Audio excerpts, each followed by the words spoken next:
1 year Bible reading plan, 1 साल का Bible reading plan. Luke 9 chapter 1 to 17 verse, Joshua 10 chapter और 11 chapter और 12 chapter. 1 साल का बाइबल रीडिंग प्लान। लूका रचित सुसमाचार 9 अध्याय 1 वचन से 17 वचन और यहोशुआ 10 अध्याय 11 अध्याय 12 अध्याय। जब हम इंग्लिश में पढ़ेंगे तो किंग्स जेम्स वर्जन में से पढ़ेंगे, हिंदी में पढ़ेंगे तो BSI बाइबल में से पढ़ेंगे। Luke 9 chapter 1 to 17 verse.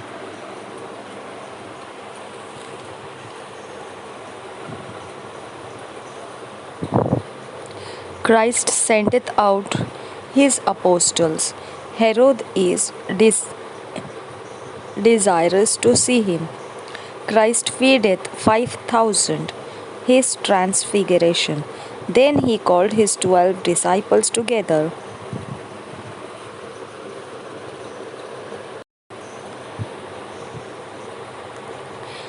And gave them power and authority over all devils and to cure diseases. And he sent them to preach the kingdom of God and to heal the sick. And he said unto them, Take nothing for your journey, neither staves, nor scrip, neither bread, neither money, neither have 2 coats apiece. And whatsoever house ye enter into, there abide, and thence depart. And whosoever will not receive you, when ye go out of that city, shake off the very dust from your feet for a testimony against them.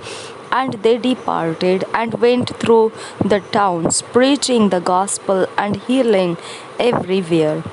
Now Herod the Tetrarch heard of all that was done by him, and he was perplexed, because that it was said of some that John was risen from the dead, and of some that Elias had appeared, and of others that one of the old prophets was risen again. And Herod said, John have I beheaded, but who is this of whom I hear such things? And he desired to see him. And the apostles, when they were returned, told him all that they had done. And he took them and went aside privately into a desert place belonging to the city called Bethsaida. And the people, when they knew it, followed him. And he received them and spake unto them of the kingdom of God, and healed them that had need of healing. And when the day began to wear away, then came the 12 and said unto him, Send the multitude away, that they may go into the towns and country round about, and lodge and get victuals, for we are here in a desert place. But he said unto them, Give ye them to eat. And they said, We have no more but 5 loaves and 2 fishes, except we should go and buy meat for all these people. For they were about 5,000 men. And he said to his disciples, Make them sit down by 50s in a company. And they did so, and made them all sit down. Then he took the 5 loaves and the 2 fishes, and looking up to heaven, he blessed them and brake, and gave to the disciples to set before the multitude. And they did eat, and were all filled, and there was taken up of fragments that remained of them 12 baskets.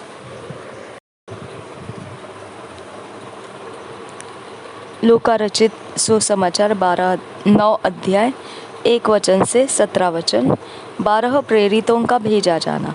फिर उसने 12 को बुलाकर उन्हें सब दुष्ट आत्माओं और बीमारियों को दूर करने की सामर्थ्य और अधिकार दिया, और उन्हें परमेश्वर के राज्य का प्रचार करने और बीमारों को अच्छा करने के लिए भेजा। उसने उनसे कहा, मार्ग के लिए कुछ न लेना, न तो लाठी, न झोली, न रोटी, न रुपये और न दो दो कुर्ते। जिस किसी घर में तुम उतरो वहीं रहो और वहीं से विदा हो। जो कोई तुम्हें ग्रहण न करे, उस नगर से निकलते हुए अपने पाँवों की धूल झाड़ डालो कि उन पर गवाही हो। अतः वे निकलकर गांव-गांव सुसमाचार सुनाते और हर कहीं लोगों को चंगा करते हुए फिरते रहे। हेरोदेस की उलझन। 7 वचन से आगे। देश के चौथाई का राजा हेरोदेस यह सब सुनकर घबरा गया, क्योंकि कुछ ने कहा कि यूहन्ना मरे हुओं में से जी उठा है, और कुछ ने यह कि एलिया दिखाई दिया है, और औरों ने यह कि पुराने भविष्यद्वक्ताओं में से कोई जो उठा है। परंतु हेरोदेस ने कहा, यूहन्ना का तो मैंने सिर कटवाया। अब यह कौन है जिसके विषय में ऐसी बातें सुनता हूँ? और उसने उसे देखने को इच्छा की। 5,000 पुरुषों को खिलाना। 10 वचन से आगे। फिर प्रेरितों ने लौटकर जो कुछ उन्होंने किया था उसको बता दिया, और वह उन्हें अलग करके बैतसैदा नामक नगर को ले गया। यह जानकर भीड़ उसके पीछे हो ली, और वह आनंद के साथ उनसे मिला और उनसे परमेश्वर के राज्य की बातें करने लगा, और जो चंगे होना चाहते थे उन्हें चंगा किया। जब दिन ढलने लगा तो 12 ने आकर उससे कहा, भीड़ को विदा कर कि चारों ओर के गांवों और बस्तियों में जाकर टिके और भोजन का उपाय करें, क्योंकि हम यहाँ सुनसान जगह में हैं। उसने उनसे कहा, तुम ही उन्हें खाने को दो। उन्होंने कहा, हमारे पास 5 रोटी और 2 मछलियों को छोड़ और कुछ नहीं, परंतु हाँ, यदि हम जाकर इन सब लोगों के लिए भोजन मोल ले तो हो सकता है। वे लोग तो 5,000 पुरुषों के लगभग थे। तब उसने अपने चेलों से कहा, उन्हें 50-50 करके पांति-पांति बैठा दो। उन्होंने ऐसा ही किया और सबको बैठा दिया।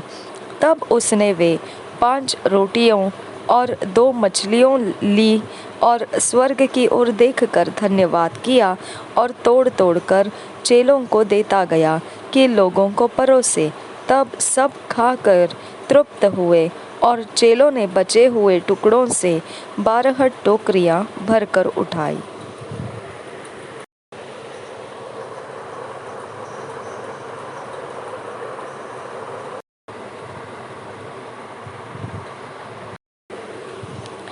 Joshua chapter 10,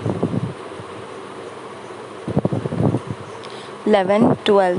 हम चैप्टर 10 से शुरू करेंगे। 5 kings war against Gibeon. Joshua rescues it. God fights against them with hailstones. The sun and moon stand still at the word of Joshua. The 5 kings hanged. 7 more kings conquered. Joshua's return. First verse.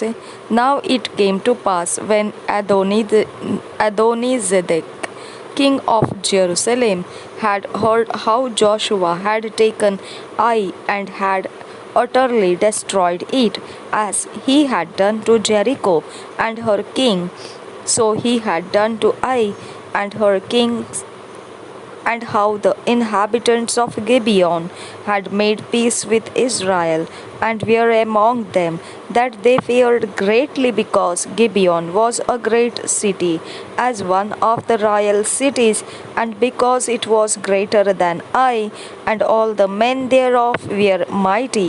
Wherefore Adonizedek, king of Jerusalem, sent unto Hoham, king of Hebron, and unto Hiram, king of Jarmuth, unto Japhia, king of Lachish,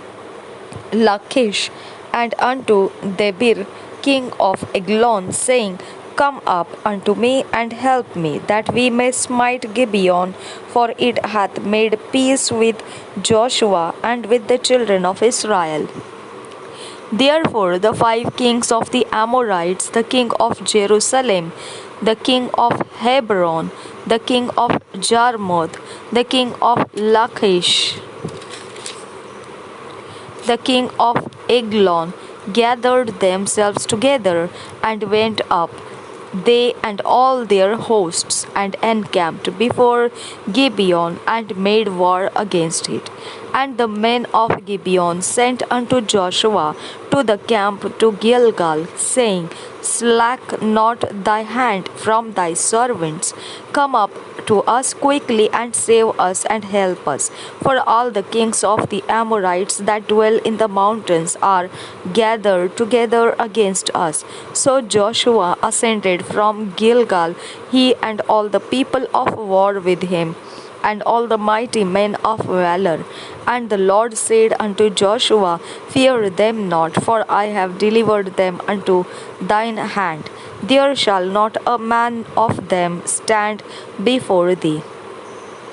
Joshua therefore came unto them suddenly, and went up from Gilgal all night.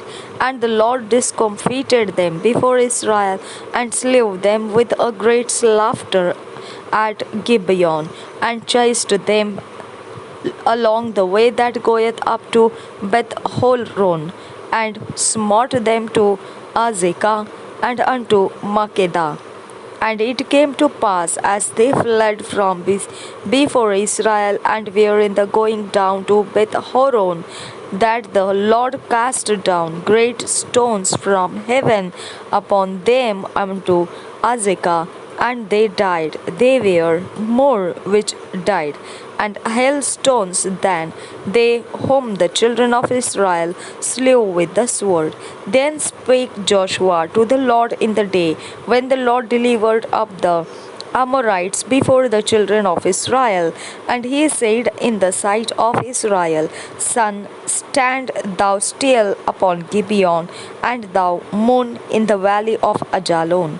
And the sun stood still, and the moon stayed until the people had avenged themselves upon their enemies. Is not this written in the book of Jasher? So the sun stood still in the midst of heaven, and hasted not to go down about a whole day, and there was no day like that before it or after it, that the Lord hearkened unto the voice of a man, for the Lord fought for Israel. And Joshua returned, and all Israel with him, unto the camp of to Gilgal. But these 5 kings fled and had hid themselves in a cave to Makkedah. And it was told Joshua, saying, The 5 kings are found hid in a cave at Makkedah.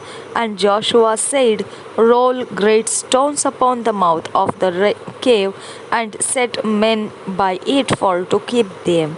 And stay ye not, but pursue after your enemies, and smite the hindmost of them. Suffer them not to enter into their cities, for the Lord your God hath delivered them into your hand.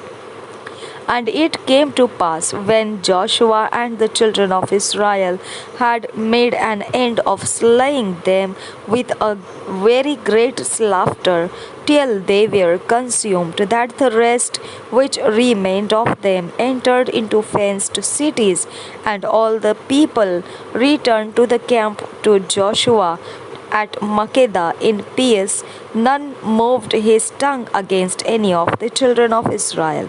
Then said Joshua, Open the mouth of the cave, and bring out those 5 kings unto me out of the cave. And they did so, and brought forth those 5 kings unto him out of the cave, the king of Jerusalem, the king of Hebron, the king of Jarmuth, the king of Lachish, and the king of Eglon.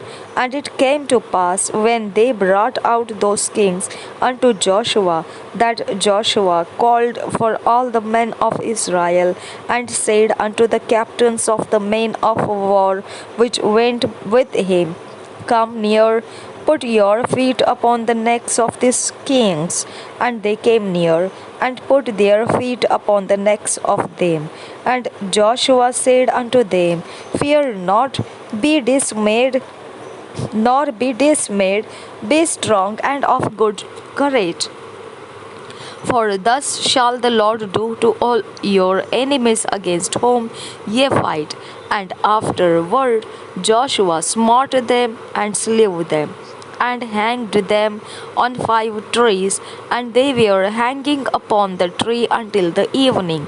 And it came to pass at the time of the going down of the sun that Joshua commanded, and they took them down off the trees, and cast them into the cave wherein they had been hid, and laid great stones in the cave's mouth, which remain until this very day. And that day Joshua took Makkedah, and smote it with the edge of the sword, and the king thereof. He utterly destroyed them, and all the souls that were therein. He let none remain, and he did to the king of Makkedah as he did unto the king of Jericho. Then Joshua passed from Makkedah and all Israel with him unto Libnah, and fought against Libnah. And the Lord delivered it also the king thereof into the hand of Israel, and he smote it with the edge of the sword, and all the souls that were therein. He let none remain in it, but did unto the king thereof as he did unto the king of Jericho.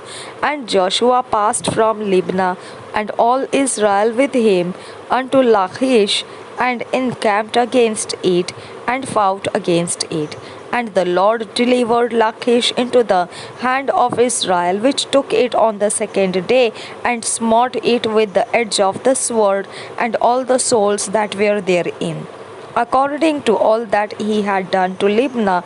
Then Horam, king of Gezer, came up to help Lachish, and Joshua smote him and his people, until he had left him none remaining. And from Lachish Joshua passed unto Eglon, and all Israel with him, and they encamped against it, and fought against it. And they took it on that day, and smote it with the edge of the sword, and all the souls that were therein he utterly destroyed that day, according to all that he had done to Lachish. And Joshua went up from Eglon, and all Israel with him, unto Hebron, and they fought against it, and they took it, and smote it with the edge of the sword, and the king thereof, and all the cities thereof, and all the souls that were therein. He left none remaining, according to all that he had done to Eglon, but destroyed it utterly, and all the souls that were therein. And Joshua returned, and all Israel with him, to Debir, and fought against it. And he took it, and the king thereof, and all the cities thereof, and they smote them with the edge of the sword, and utterly destroyed all the souls that were therein. He left none remaining, as he had done to Hebron. So he did to Debir, and to the king thereof, as he had done also to Libnah, and to her king.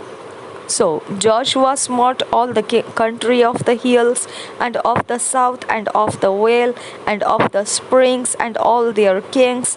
He left none remaining, but utterly destroyed all that breathed, as the Lord God of Israel commanded.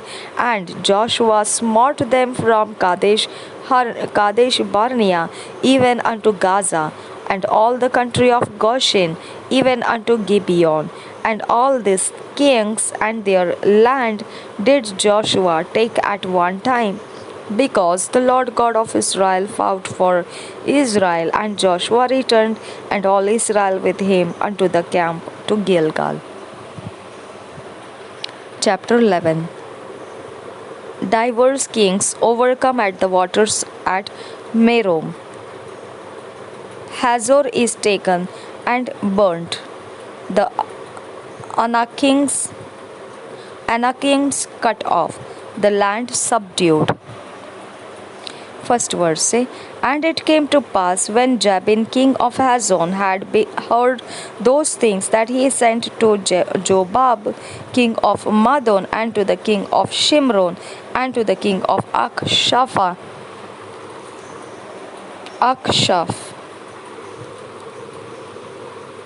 and to the kings that were on the north of the mountains and of the plains south of Chinneroth, and in the valley and in the borders of Doron on the west, and to the Canaanite on the east and on the west, and to the Amorite and the Hittite and the Perizzite and the Jebusite in the mountains, and to the Hivite under Hermon in the land of Mizpeh. And they went out, they and all their losts with them, much people, even as the sand that is upon the seashore in multitude, with horses and chariots very many. And when all these kings were met together, they came and pitched together at the waters of Merom to fight against Israel. And the Lord said unto Joshua, be not afraid because of them, for tomorrow about this time will I deliver them up all slain before Israel. Thou shalt how their horses and burned their chariots with fire. So Joshua came and all the people of war with him against them by the waters of Merom suddenly, and they fell upon them. And the Lord delivered them into the hand of Israel, who smote them and chased them unto great Zidon and unto Mesrephothmaim and unto the valley of Mizpeh eastward, and they smote them until they left them none remaining. And Joshua did unto them as the Lord bade him. He halved their horses and burnt their chariots with fire. And Joshua at that time turned back and took Hazor and smote the king thereof with the sword, for Hazor before time was ahead of all those kingdoms. And they smote all the souls that were therein with the edge of the sword, utterly destroying them.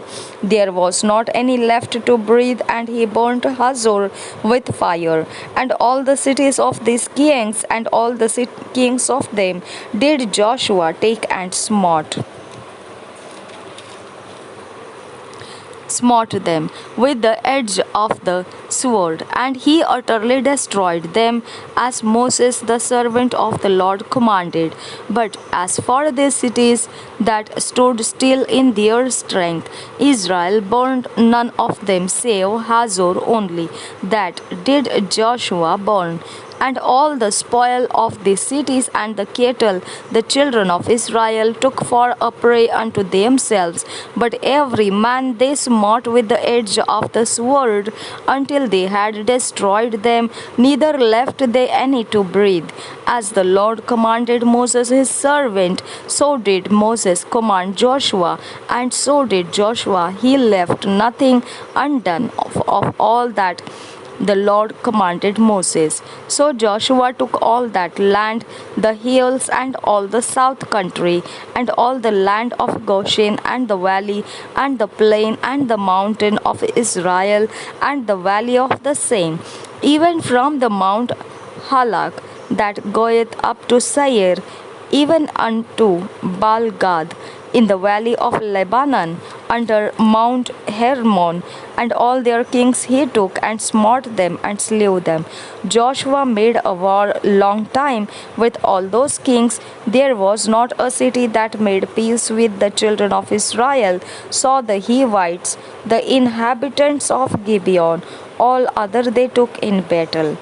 For it was of the Lord to harden their hearts, that they should come against Israel, battle, that he might destroy them utterly, and that they might have no favor, but that he might destroy them, as the Lord commanded Moses. And at that time came Joshua and cut off the Anakims from the mountains, from Hebron, from Debir, from Anab, and from all the mountains of Judah, and from all the mountains of Israel.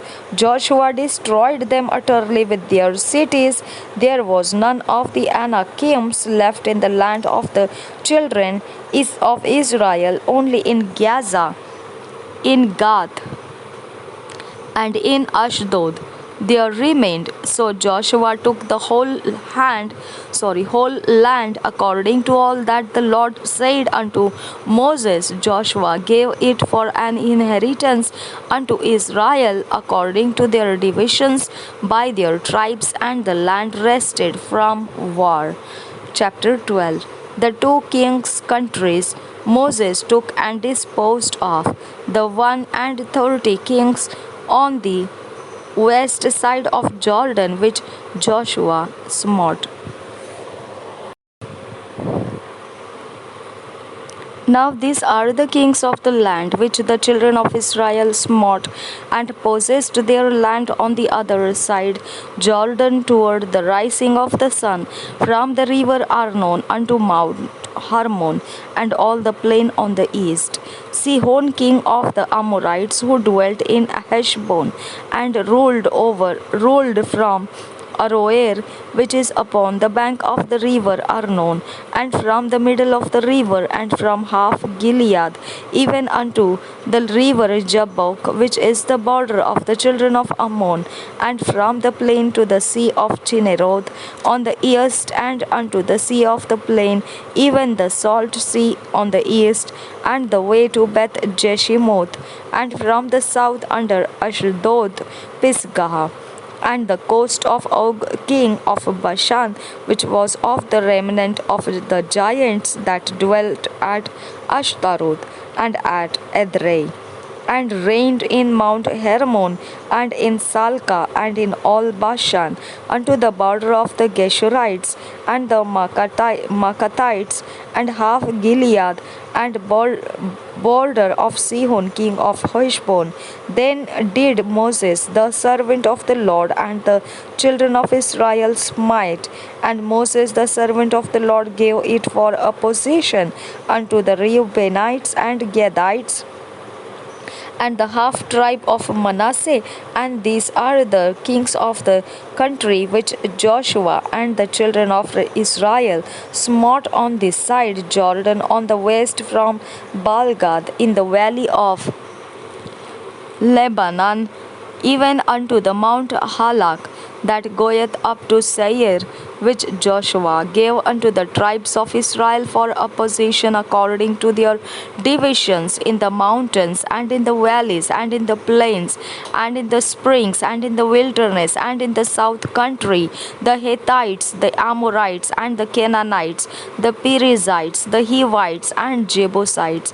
The king of Jericho one, the king of Ai, which is beside Bethel one, the king of Jerusalem one, the king of Hebron one, the king of Jarmuth one, the king of Lachish one, the king of Eglon one, the king of Gezer one, the king of Debir one, the king of Geder one, the king of Hormah one, the king of Arad one, the king of Lebna one, the king of Adullam one, the king of Makkedah one, the king of Bethel one, the king of Tappuah one, the king of Hapher one, the king of Aphek one, the king of Lashar on one, the king of Madon one, the king of Hazor one, the king of Shimron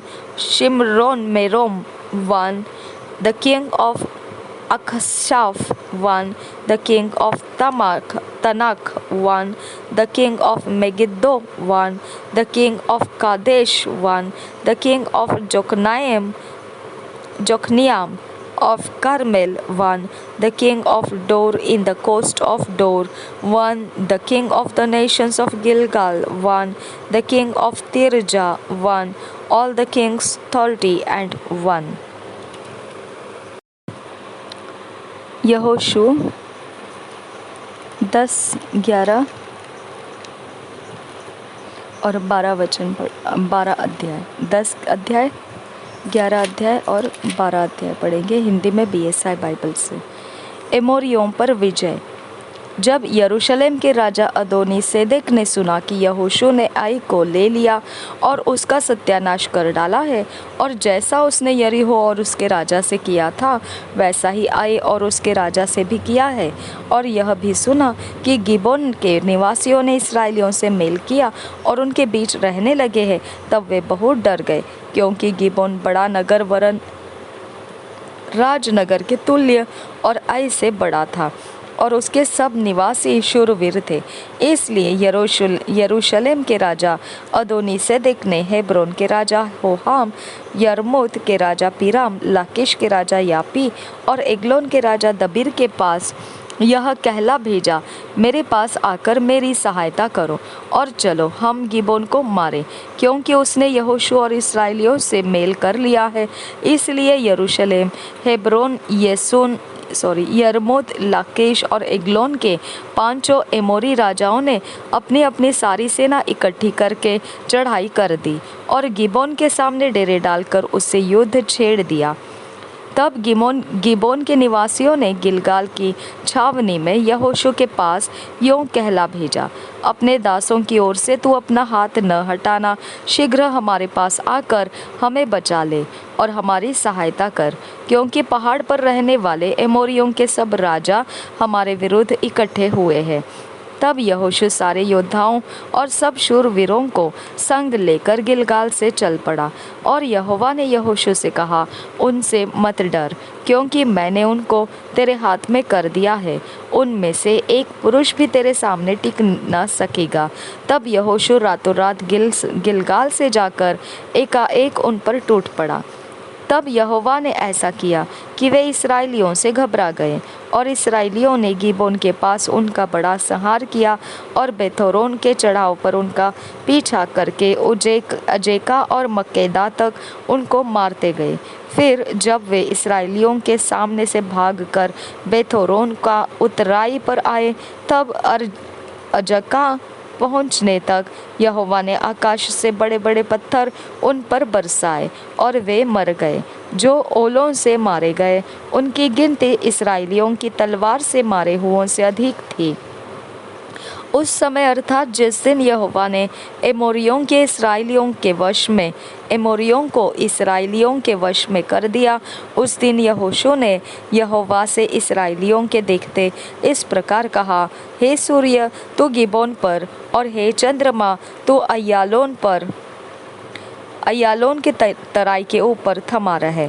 और सूर्य उस समय तक थमा रहा और चंद्रमा उस समय तक ठहरा रहा, जब तक उस जाति के लोगों ने अपने शत्रुओं से बदला न लिया।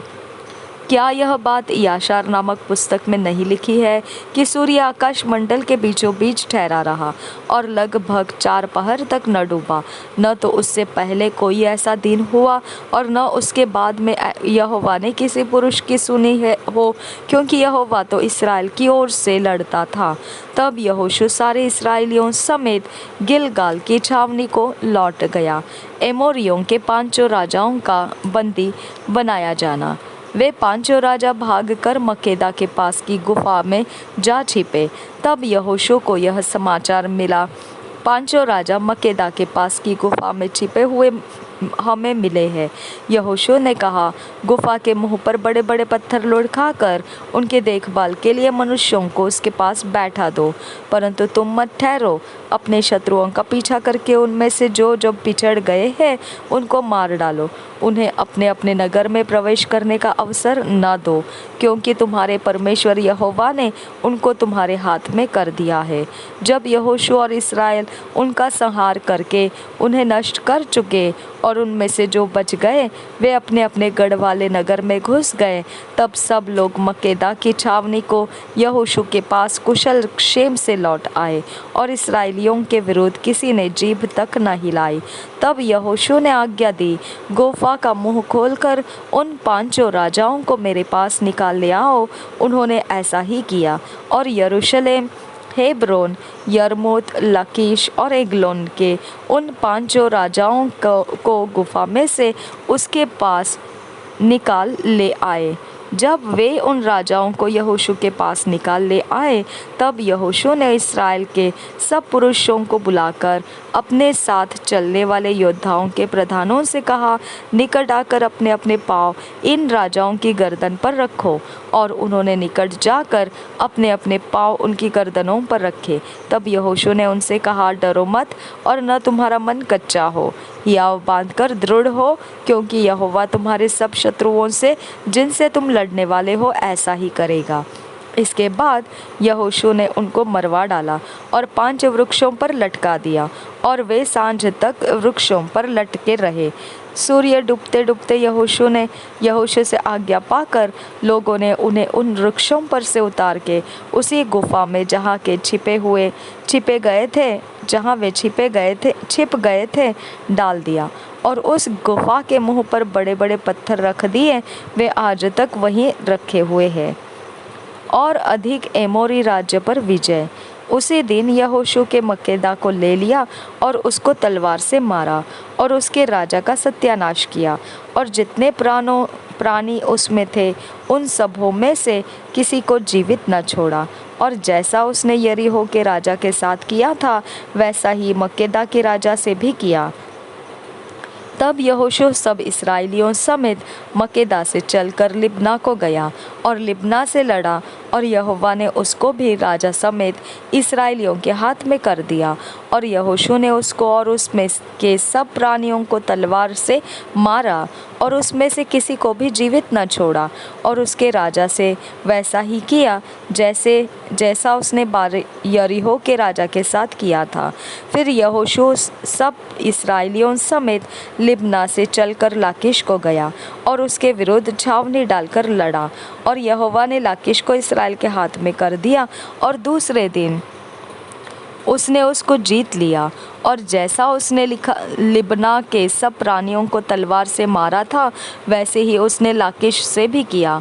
तब गेजेर का राजा होराम लाकीश की सहायता करने को चढ़ आया, और यहोशू ने प्रजा समेत उसको भी ऐसा मारा कि उसके लिए किसी को जीवित न छोड़ा। फिर यहोशू सब इस्राएलियों समेत लाकीश से चलकर एग्लोन को गया और उसके विरुद्ध छावनी डालकर युद्ध करने लगा, और उसी दिन उन्होंने उसको ले लिया और उसको तलवार से मारा। और उसी दिन जैसा उसने लाकीश के सब प्राणियों का सत्यानाश कर डाला था, वैसा ही उसने एग्लोन से भी किया। फिर यहोशू सब इस्राएलियों समेत एग्लोन से चलकर हेब्रोन को गया और उससे लड़ने लगा, और उन्होंने उसे ले लिया और उसको, उसके राजा और सब गांवों को और उनमें के सब प्राणियों को तलवार से मारा। जैसे यहोशू ने एग्लोन से किया था, वैसा ही उसने हेब्रोन में भी किया कि किसी को जीवित न छोड़ा। उसने उसको और उसमें के सब प्राणियों को नष्ट कर डाला। तब यहोशू सब इस्राएलियों समेत घूमकर दबीर को गया और उससे लड़ने लगा, और राजा समेत उसे और उसके सब गांवों को ले लिया, और उन्होंने उनको तलवार से घात किया, और जितने प्राणी उनमें थे सबका सत्यानाश कर डाला, किसी को जीवित न छोड़ा। जैसा यहोशू ने हेब्रोन और लिब्ना और उसके राजा से किया था, वैसा ही उसने दबीर और उसके राजा से भी किया। इसी प्रकार 40 वचन से आगे, इसी प्रकार यहोशू ने उस सारे देश को, अर्थात पहाड़ी देश, दक्षिण देश, नीचे के देश और ढालू देश को उनके सब राजाओं समेत मारा, और इस्राएल के परमेश्वर यहोवा की आज्ञा के अनुसार किसी को जीवित न छोड़ा, वरन जितने प्राणी थे सबों का सत्यानाश कर डाला। और यहोशू ने कादेश बरने से ले अज्जा तक और गिबोन तक के सारे गोशेन देश के लोगों को मारा। इन सब राजाओं को उनके देशों समेत यहोशू ने एक ही समय में ले लिया, क्योंकि इस्राएल का परमेश्वर यहोवा इस्राएलियों की ओर से लड़ता था। तब यहोशू सब इस्राएलियों समेत गिलगाल की छावनी में लौट आया। राजा याबीन और उसके सहायक यहोशू द्वारा पराजित। 11 अध्याय पहले वचन से। यह सुनकर हासोर के राजा याबिन ने मादोन के राजा योबाब और शिमरोन और अक्षाप के राजाओं को, और जो राजा उत्तर की ओर पहाड़ी देश में और किन्नेरेत के दक्षिण के अराबा में और नीचे के देश में और पश्चिम की ओर दौर के ऊंचे देश में रहते थे उनको और पूरब पश्चिम दोनों ओर के रहने वाले कनानियों और एमोरियों, हित्तियों, परिज्जियों और पहाड़ी यबूसियों और मिस्पा देश में हेर्मोन पहाड़ के नीचे रहने वाले हिब्बियों को बुलवा भेजा और वे अपनी अपनी सेना समेत जो समुद्र के किनारे की बालू के किनकों के समान बहुत थी मिलकर निकल आए और उनके साथ बहुत से घोड़े और रथ भी थे। तब वे सब राजा सम्मति करके इकट्ठे हुए और इस्राएलियों से लड़ने को मेरोम नामक ताल के पास आकर एक संग छावनी डाली। तब यहोवा ने यहोशू से कहा, उनसे मत डर, क्योंकि कल इसी समय मैं उन सबों को इस्राएलियों के वश में करके मरवा डालूंगा। तू उनके घोड़ों के घुटनों की नस कटवाना और उनके रथ भस्म कर देना। और यहोशू सब योद्धाओं समेत मेरोम नामक ताल के पास अचानक पहुंचकर उन पर टूट पड़ा और यहोवा ने उनको इस्राएलियों के हाथ में कर दिया। इसलिए उन्होंने उन्हें मार लिया और बड़े नगर सीदोन और मिस्र पोतमेम ने तक और पूर्व की ओर मिस्पे के मैदान तक उनका पीछा किया और उनको मारा और उनमें से किसी को जीवित न छोड़ा। तब यहोशू ने यहोवा की आज्ञा के अनुसार उनसे किया, अर्थात उनके घोड़ों के घुटनों की नस कटवाई और उनके रथ आग में जलाकर भस्म कर दिए। उस समय यहोशू ने घूमकर हासोर को, जो पहले उन सब राज्यों में मुख्य था, ले लिया और उसके राजा को तलवार से मार डाला और जितने प्राणी उसमें थे उन सबों की उन्होंने तलवार से मारकर नष्ट किया और किसी प्राणी को जीवित न छोड़ा। और हासोर को यहोशू ने आग लगाकर फुकवा दिया और उन सब नगरों को उनके सब राजाओं समेत यहोशू ने ले लिया और यहोवा के दास मूसा की आज्ञा के अनुसार उनको तलवार से घात करके सत्यानाश किया। परंतु हासोर को छोड़कर, जिसे यहोशू ने फुकवा दिया, इस्राएल ने और किसी नगर को जो टीले पर बसा था नहीं जलाया। और इन नगरों के पशु और इनके सारे लूट को इस्राएलियों ने अपना कर लिया, परंतु मनुष्यों को उन्होंने तलवार से मार डाला, यहाँ तक कि उनका सत्यानाश कर डाला कि एक भी प्राणी को जीवित नहीं छोड़ा गया। जो आज्ञा यहोवा ने अपने दास मूसा को दी थी, उसी के अनुसार मूसा ने यहोशू को आज्ञा दी थी और ठीक वैसा ही यहोशू ने किया भी। जो आज्ञा यहोवा ने मूसा को दी थी, उनमें से यहोशू ने कोई भी पूरी किए बिना न छोड़ी। यहोशू द्वारा जीते गए देश। तब यहोशू ने उस सारे देश को, अर्थात पहाड़ी देश और सारे दक्षिणी देश और कुल गोशेन देश और नीचे के देश, अराबा और इस्राएल के पहाड़ी देश और उसके नीचे वाले देश को, हालाक नामक पहाड़ से ले जो सेईर के चढ़ाई पर है, बाल गाद तक, जो लबानोन के मैदान में हरमोन पर्वत के नीचे है, जितने देश है, उन सब को जीत लिया और उन देशों के सारे राजाओं को पकड़कर मार डाला। उन सब राजाओं से युद्ध करते करते यहोशू को बहुत दिन लग गए। गिबोन के निवासी हिब्बियों को छोड़ और किसी नगर के लोगों ने इस्राएलियों से मेल न किया और सब नगरों को उन्होंने लड़ कर जीत लिया, क्योंकि यहोवा की जो मनसा थी और कि अपनी उस आज्ञा के अनुसार जो उसने मूसा को दी थी, उन पर कुछ भी दया न करे, वरन सत्यानाश कर डाले।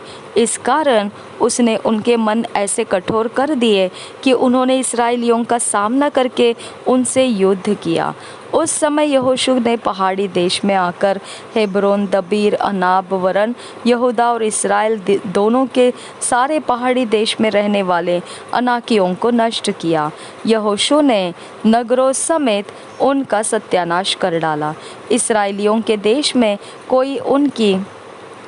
कोई अनाकी न रह गया, केवल अज्जा, गत और अशदोद में कोई रह गए, जैसा यहोवा ने मूसा से कहा था, वैसा ही यहोशू ने वह सारा देश ले लिया और उसे इस्राएल के गोत्रों और कुलों के अनुसार बाँट करके उन्हें दे दिया, और देश को लड़ाई से शांति मिली।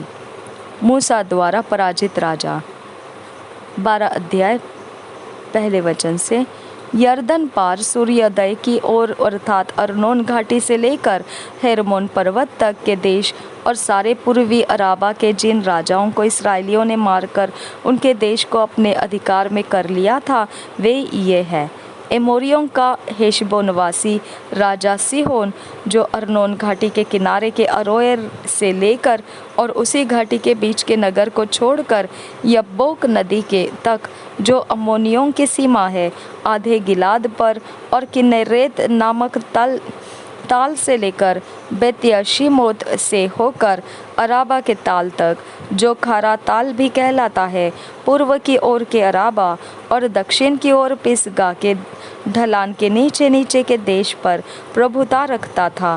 फिर बचे हुए रपाइयों में से बाशान के राजा ओग का देश था, जो अश्तारोत और एद्रई में रहा करता था, और हेर्मोन पर्वत सलका और गशूरियों और माकियों की सीमा तक, कुल बाशान में हेशबोन के राजा सिहोन की सीमा तक, आधे गिलाद में भी प्रभुता करता था। इसराइलियों और यहोवा के दास मूसा ने इनको मार लिया, और यहोवा के दास मूसा ने इनका देश रूबेनियों और गादियों और मनश्शे के आधे गोत्र के लोगों को दे दिया। यहोशू द्वारा पराजित राजा। यरदन के पश्चिम की ओर लबानोन के मैदान में के बालगाद से लेकर सेईर की चढ़ाई के हलाक पहाड़ तक के देश के जिन राजाओं को यहोशू और इसराइलियों ने मार कर उनका देश इसराइलियों के गोत्रों और कुलों के अनुसार भाग करके दे दिया था, वे ये हैं: हित्ती और एमोरी और कनानी और परिजी और हिब्बी और यबूसी, जो पहाड़ी देश में और नीचे के देश में और अराबा में और ढालू देश में और जंगल में और दक्षिणी देश में रहते थे। एक यरीहो का राजा, एक बेतेल के पास के आई के राजा, एक यरूशलेम का राजा, एक हेब्रोन का राजा, एक यरमोत का राजा, एक लकीश का राजा, एक एग्लोन का राजा, एक मेजेर का राजा, एक दबीर का राजा, एक गेदेर का राजा, एक हरमा का राजा, एक अराद का राजा, एक लिब्ना का राजा, एक अदल्लुम का राजा, एक मक्केदा का राजा, एक बेतेल का राजा, एक तप्पूह का राजा, हेपेर का राजा, एक अपेक का राजा, एक लशारोन का राजा, एक मादोन का राजा, एक हसोर का राजा, एक शिमोन बरोन का राजा, एक अक्षाप का राजा, एक तनाक का राजा, एक मगिद्दो का राजा, एक केदेश का राजा, एक करमेल में के योक नाम का राजा, एक दोर नामक ऊंचे देश में के दौर का राजा, एक गिलगाल में के गोयेम का राजा, और एक तिरसा का राजा है। इस प्रकार सब राजा 31 हुए।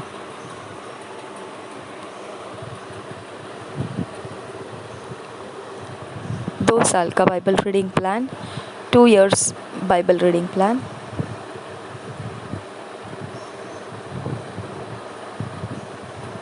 Matthew 26 chapter 69 verses 75 verse, Leviticus 1 chapter.